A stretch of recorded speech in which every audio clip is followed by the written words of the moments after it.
In 1910, Freud wrote a paper called Wild Psychoanalysis, which is what I'll explore in this video. The paper starts with Freud inside his office in Vienna, but then he receives a visit of a middle-aged woman who walked in vibrating in anxiety. She's completely on edge, and she's not alone. She didn't arrive alone, which is a red flag in traditional psychoanalysis. Because she's bringing an audience, she's dragging along another person like a protector. And by reading the paper, we immediately get the sense that this visit is not a standard therapy session. No one is lying on the couch to talk about their problems. So in the paper, Freud describes the woman being in her mid or late 40s. He actually says in the paper she was in the second half of her 40s. She's divorced, fairly well preserved, and Freud says she obviously still has her menses. Her main issue is that she's suffering from severe anxiety states, but she isn't in doctor's office for treatment.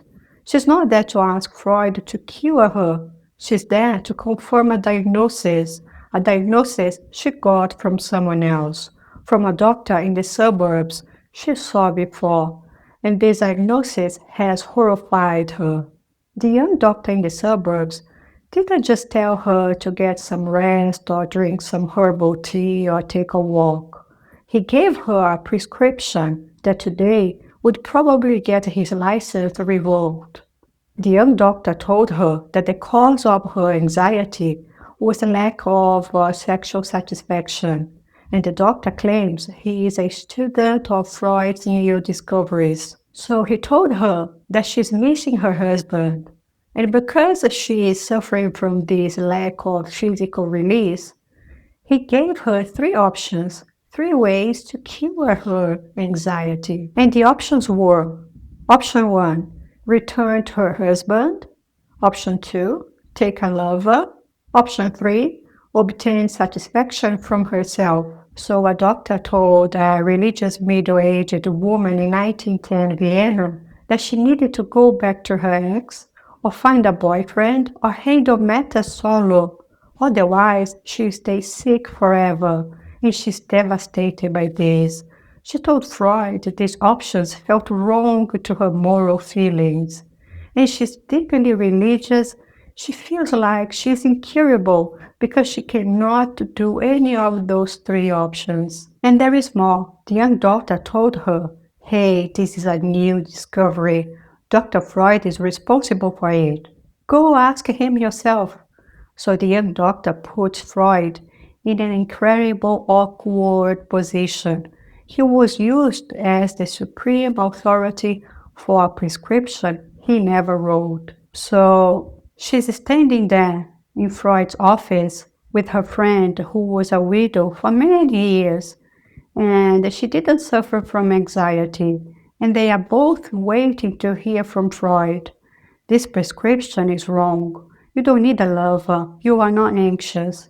In this paper, Freud doesn't tell us what he exactly told her, but he says that his long years of experience have taught him not to accept what patients say about their doctors as the absolute truth.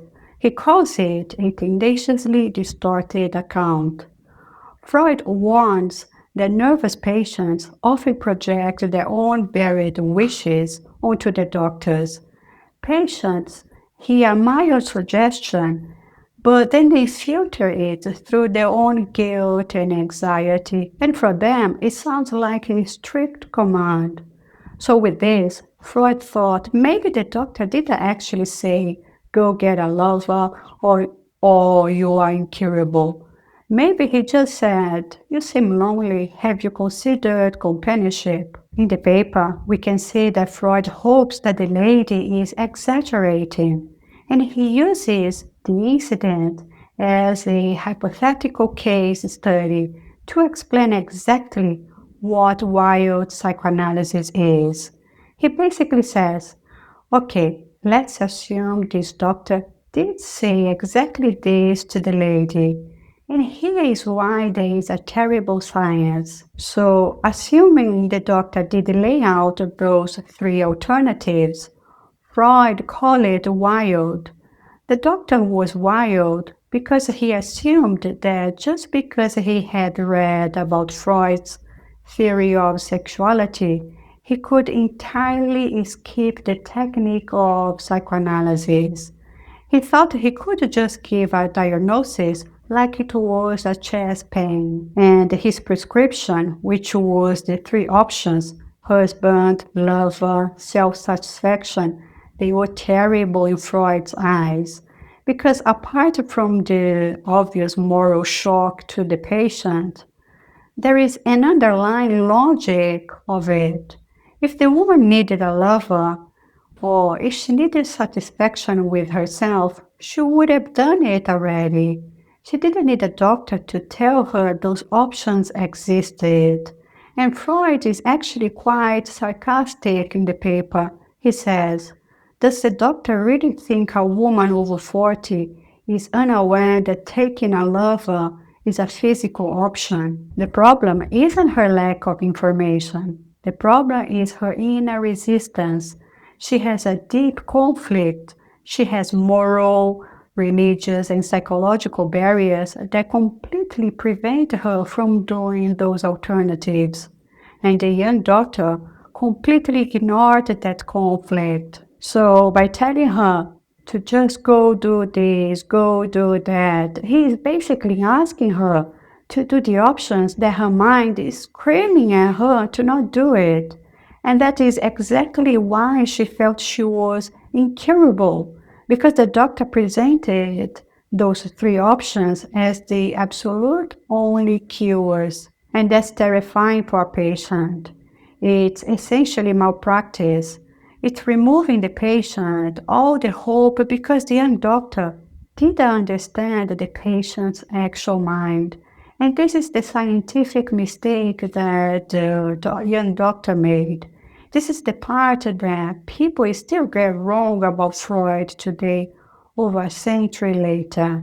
We say the name Freud, and people instantly think, oh, everything is sex. That's the popular view, and that's clearly what the young doctor thought.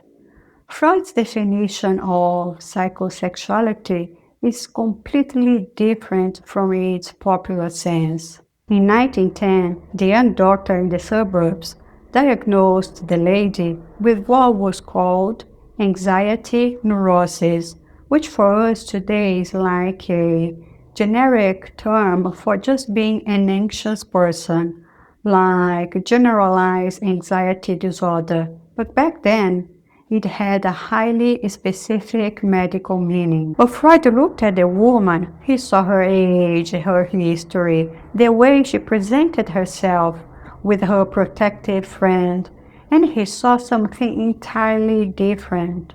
And he diagnosed her with anxiety hysteria. Anxiety hysteria means that her anxiety is coming from the mind, from the unconscious conflicts.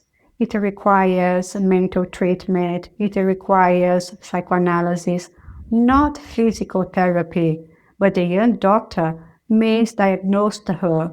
He applied a physical remedy to a mental problem. And Freud points out to an irony in his paper. The young doctor calls himself a follower of psychoanalysis. He invokes Freud's name to give himself authority. But his treatment plan, husband, lover, self-satisfaction, leaves no room for psychoanalysis. There is no talking involved. There is no exploring the past, no lying down on the couch uncovering childhood memories. It's just go and have sex. He skipped psychoanalysis completely. And Freud writes in the paper that the lady is sick because of her inner resistance. She has spent a lifetime bearing forbidden feelings. She has built thick walls and put up guard towers to keep that specific knowledge away from her conscious mind. But the young doctor just tells her, here's your secret, telling her about her secrets. doesn't magically remove those walls she unconsciously created. It just points at them. And because she is completely unprepared, she panics. Because in the patient's case, telling her that she has intense sexual desires doesn't resolve her moral conflict. It doesn't give her a safe way to integrate those desires into her strict life, which is exactly what happened with this lady in Vienna. She felt outraged, so she ran to Freud to prove he was wrong. Now, if this doctor had been a real psychoanalyst, a trained one, not a wild one, he wouldn't have revealed to her her inner secret on the first consultation. Freud lays out two very strict conditions that must be met before we can ever tell a patient their secrets or giving them an interpretation. Condition number one. First, the patient must, through the slow process of therapy, have naturally get close to the repressed idea themselves. They have to do the work on their own by ongoing therapy, by regularly seeing their psychoanalyst. The second condition is transference, which is perhaps the most important foundational concept in psychoanalysis. Transference isn't just that they like their analyst or think that they are clever, intelligent. It's much deeper than that. Transference is when the patient unconsciously redirects intense feelings from their early past, usually feelings about their parents, directly onto their psychoanalyst. So the psychoanalyst becomes a character in the patient's internal emotional play. The psychoanalyst becomes a stand-in for the authoritative father, the nurturing mother, or whoever looked after them, and that deep emotional bond creates a safety net in the therapy room. If the patient has formed a strong transference relationship, if they trust the analyst or even love the analyst, the patient won't run away when a painful truth finally comes out. They will stay in the room because the bond holds them there. But the wild analyst tries to rush this intimacy, and a real analyst waits patiently. It requires immense patience, and Freud notes that this specific technique, which is psychoanalysis, cannot be learned from just reading books alone. You can't just read the theory and start practicing. It requires supervised practice and learning directly from those who are already proficient. And speaking of proficient, this whole incident actually led to a major historical development in psychoanalysis. The wild doctor in the suburbs caused the founding of the International Psychoanalytical Association, the IPA, in the spring of 1910, which still exists and operates today. Freud explicitly links the founding of the IPA to dangerous problems exactly like this case. He says neither he nor his close friends liked the idea of holding a monopoly on truth. They didn't want to be the bosses of psychology, dictating who could practice, but faced with these wild psychoanalysts who are actively damaging vulnerable patients and ruining the public reputation of the new science, Freud felt they had no other choice. They needed a clear way to tell the public, this person is officially trained and that person over there is untrained. So the members of the IPA would formally publish their names, and if their name wasn't on the approved list, they knew they were wild. But in the paper, Freud admits that sometimes these wild, terrible doctors actually help patients. He admits that in the case of this specific anxious lady, the wild doctor might have done more for her than a respected traditional authority who would just have given her a mild tranquilizer or told her to take cold baths for her nerves. For Freud, even though the young doctor terrified her, but he also forcefully directed her attention right to the sore spot.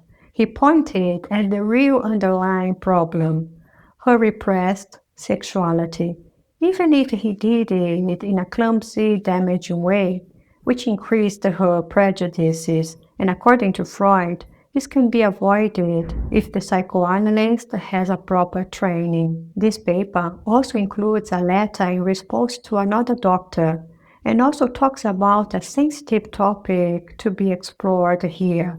For this reason, I recommend reading the whole paper, which is only 4 pages long.